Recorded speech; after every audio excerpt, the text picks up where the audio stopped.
Hi, this is Joe DiMaio with FantasyPlayersEdge.com, here with your 2009 fantasy football season in review. Aaron Rodgers performed admirably all season, ultimately capturing the points title among quarterbacks.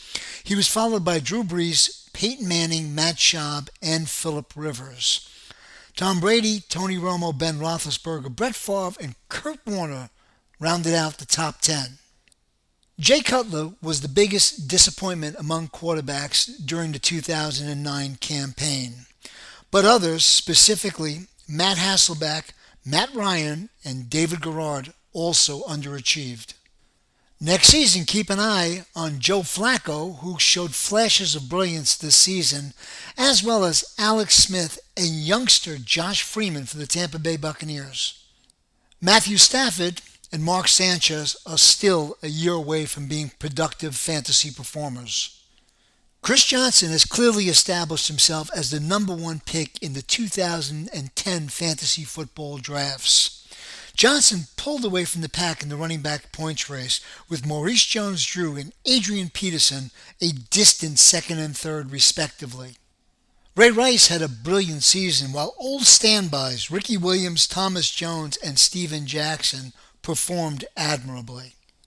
Newcomers Rashad Mendenhall and Noshan Marino showed real talent, while Jamal Charles has made a case to move up in the first round of the 2010 draft.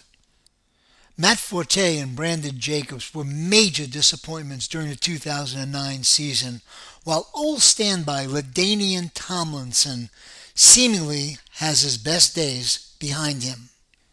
Injuries prevented Michael Turner, Frank Gore, and D'Angelo Williams from having their usual outstanding seasons. And lastly, with the running backs, make sure to bump Beanie Wells up your draft boards. Andre Johnson has emerged as the number one receiver in fantasy football, but surprisingly, it was Deshaun Jackson and Miles Austin who chased Johnson for the points lead. Reggie Wayne, Randy Moss, Brandon Marshall, and Larry Fitzgerald had outstanding seasons. Sidney Rice had a breakout campaign, while Robert Meacham and Percy Harvin established themselves as the young guns in the wide receiver ranks. Dallas Clark was the class of the tight ends, followed by a surprisingly good performance by Vernon Davis, while New Orleans and Philadelphia battled for supremacy among the defenses. We look forward to seeing you again in 2010. This is Joe DiMaio with FantasyPlayersEdge.com, making sure that you get the edge and win.